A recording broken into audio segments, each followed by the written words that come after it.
তোমাদেরকে বানিয়েছেন, তোমাদেরকে পয়দা করিয়াছেন। ওয়াল্লাযীনা মিন ক্বাবলিকুম, এবং তোমাদের পূর্ববর্তীদেরকে যিনি সৃষ্টি করেছেন, তোমাদেরকে এবং তোমাদের পূর্ববর্তীদেরকে যে রব, তোমাদের রব সৃষ্টি করেছেন, সেই রবের ইবাদত করো। লাআল্লাকুম তাত্তাকুন, তাহলে তোমরা মুত্তাকি হইতে পারবে, পরহেজগার হইতে পারবে, আল্লাহওয়ালা হইতে পারবে। আল্লাহ তাআলা আমাদেরকে সুন্দর করে বলতেছেন, হে মানব সমাজ, হে মানুষ, তোমাদেরকে যেই রব তোমাদেরকে সৃষ্টি করেছেন সেই রবের ইবাদত করো, এবং তোমাদের পূর্ববর্তী যারা আছেন তাদেরকে যেই রব সৃষ্টি করেছেন সেই রবের ইবাদত করো। আর সেই রবের ইবাদত করলে তোমরা কি হইতে পারবে? পরহেজগার হইতে পারবে। বলেন না সুবহানাল্লাহ। পরহেজগার না হইলে কি জান্নাতে যাওয়া যাবে? পরহেজগার হইলেই তো আল্লাহ তাআলা ঘোষণা দিচ্ছেন যে পরহেজগার তোমরা হইতে পারবা, তোমরা তোমাদের রবের ইবাদত করো।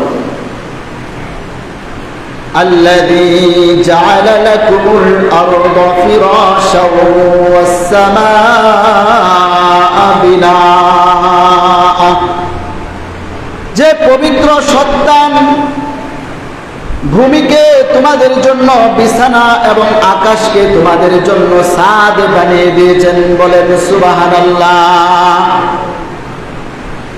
الذي جعل لكم الأرض فراشا والسماء بناء, যেই সত্তা, যেই পবিত্র সত্তা তোমাদের জন্য এই ভূমিকে, জমিনকে বিছানা বানিয়েছেন।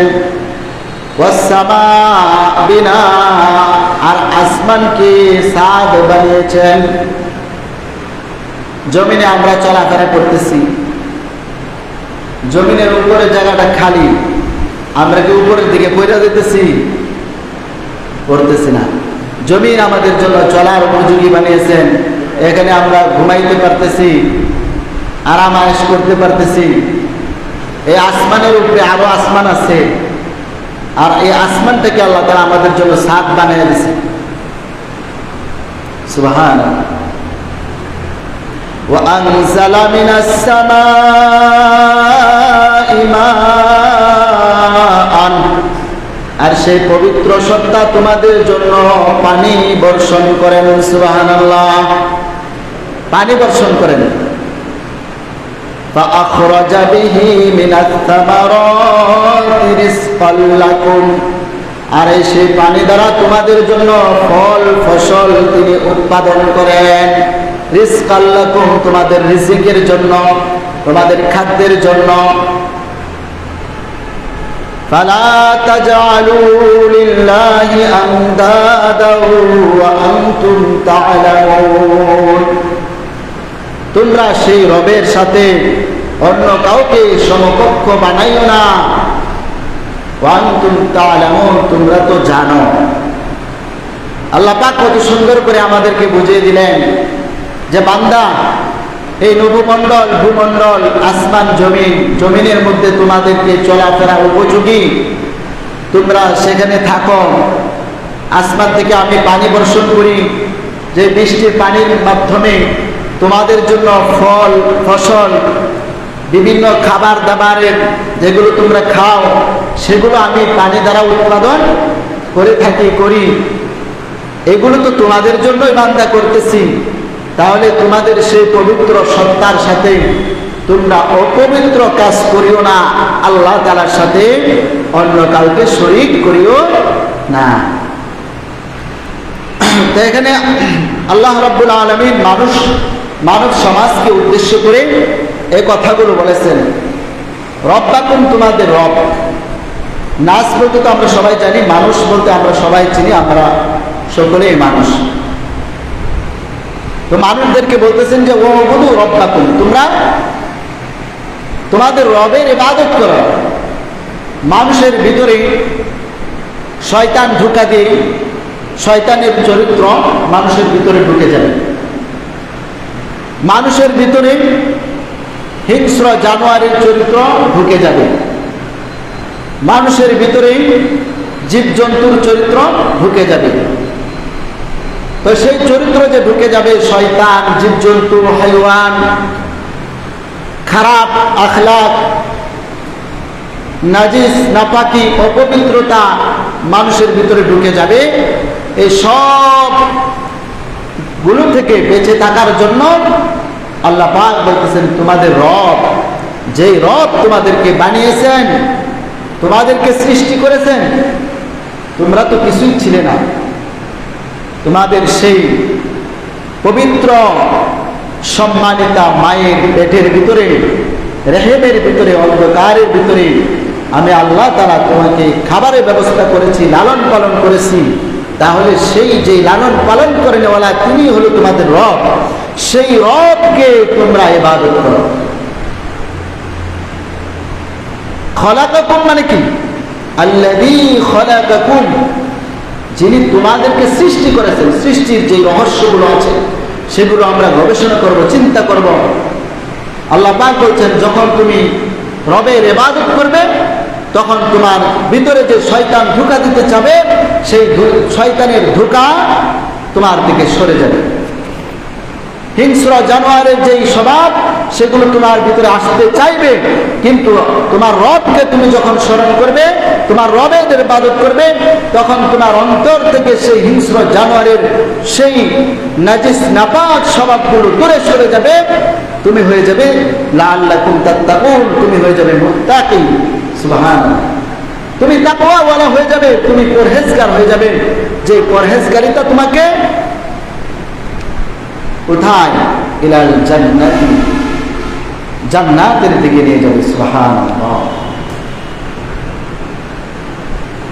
এজন্য আল্লাহ পাক রব্বুল আলামিন বলেছেন, ইয়া আইয়ুহান নাসু উবুদু রাব্বাকুমুল্লাযী খলাকাকুম, হে মানব সমাজ, তোমরা তোমাদের রব আল্লাহ পাকের, যিনি তোমাদেরকে সৃষ্টি করেছেন, তার ইবাদত বন্দেগী করো।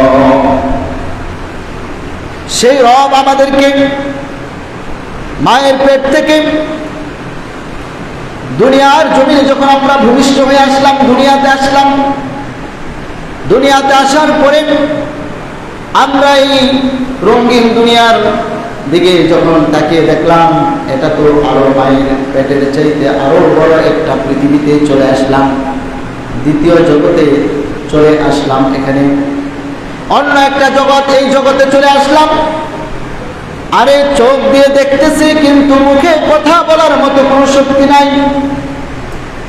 চোখ দিয়ে দেখতেছি, কিন্তু চোখ দিয়ে দেখতেছি, ব্রেন দ্বারা অনুধাবন করতেছি, মুখে ভাষায় এই সৌন্দর্যতা, আমি যে কতটুকু আনন্দ হয়েছি, এই আনন্দ খুশি প্রকাশ করার মতো আমার যোগ্যতা নাই।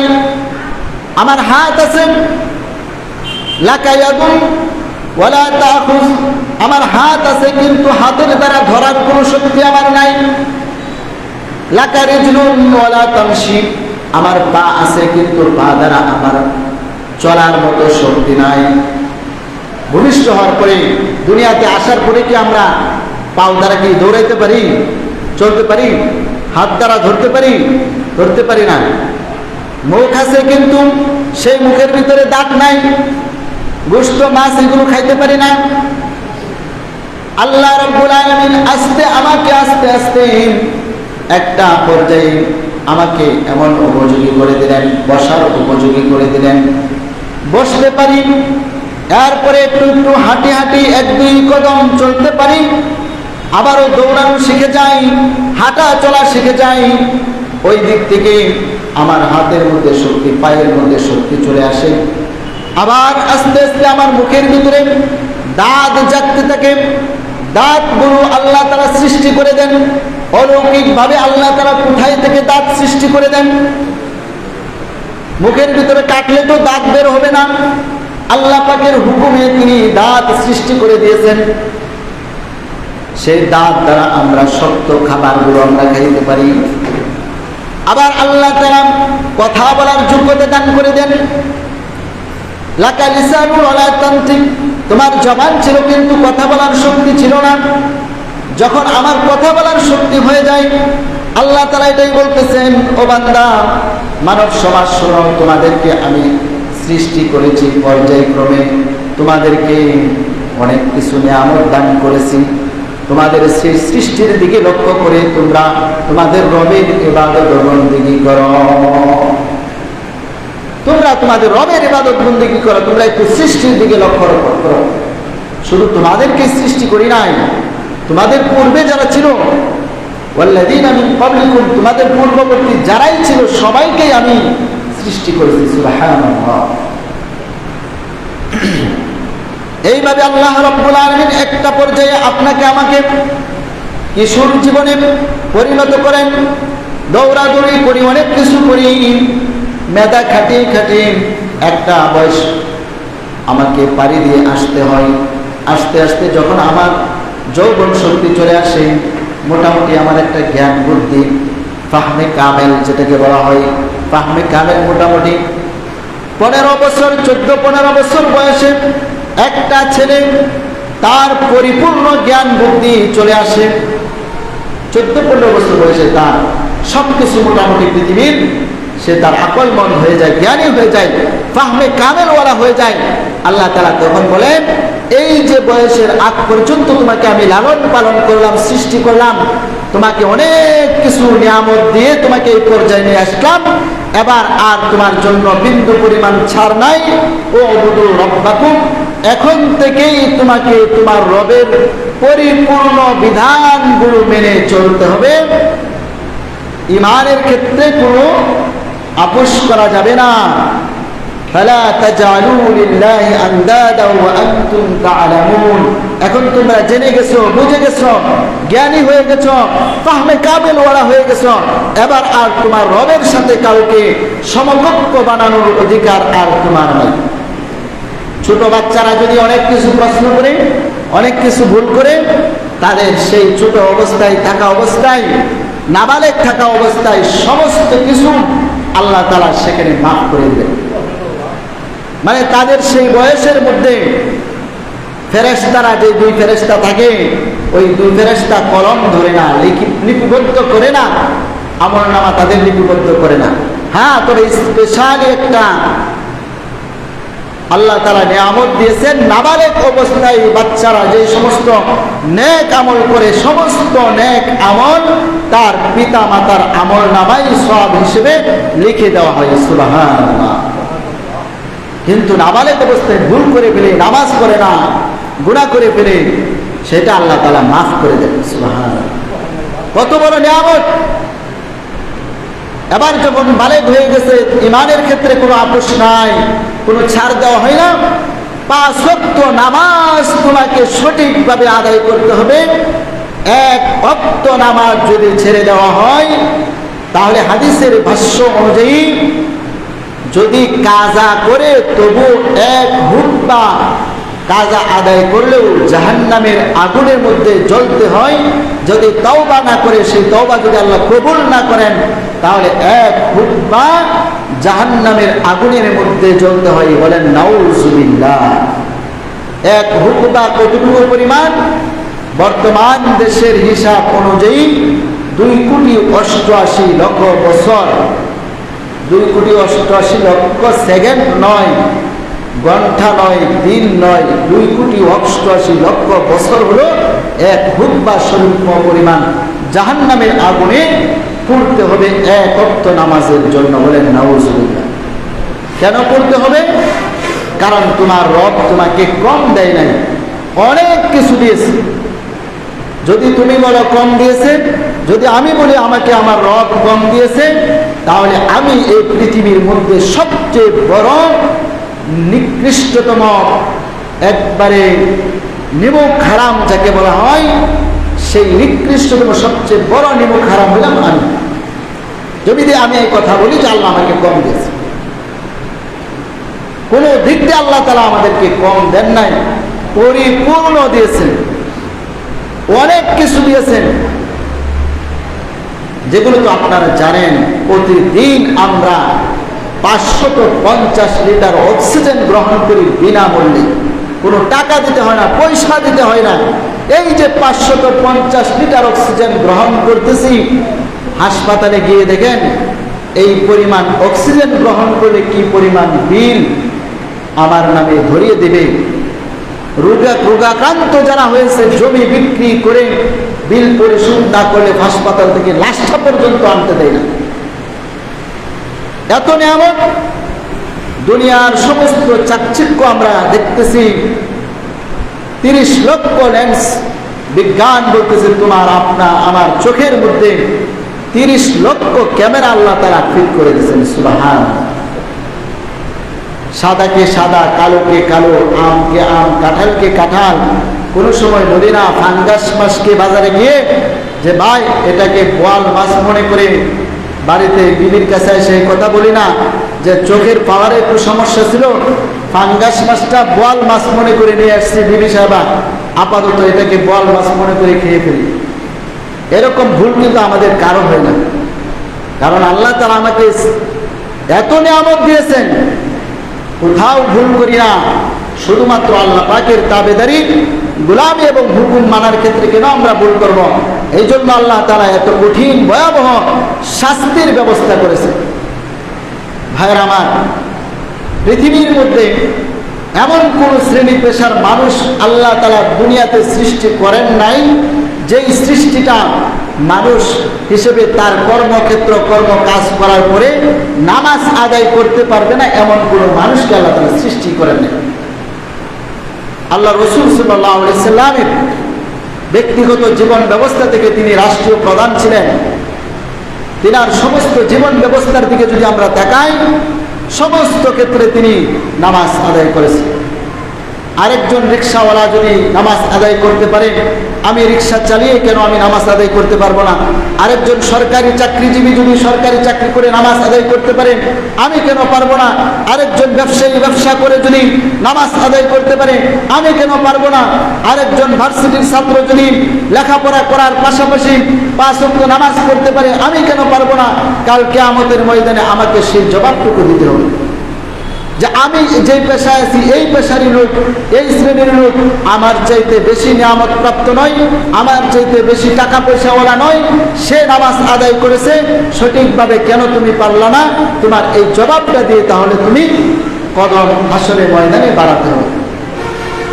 তাই আসুন প্রিয় ভাইয়েরা, আমার মুসলমান ভাইরা, আমি সবাইকে উদাত্ত আহ্বান করব, অনুরোধ করব, আমরা যে পেশায় থাকি, যেখানেই থাকি, যখন মুয়াজ্জিন আযান দিবে, আযানের সময় হয়ে যাবে, ডিজিটাল যুগ, আমাদের প্রত্যেকের হাতে হাতে মোবাইল আছে, নামাজের ওয়াক্ত সময় কখন হয় কখন চলে যায় সব কিছু আমরা জানি, দুনিয়ার সব কিছু বুঝি, কিন্তু নামাজের সময়টুকু যদি আমরা না বুঝি তাহলে কিয়ামতের ময়দানে এটার কোনো সঠিক জবাব, সঠিক উত্তর আমরা দিতে পারবো না।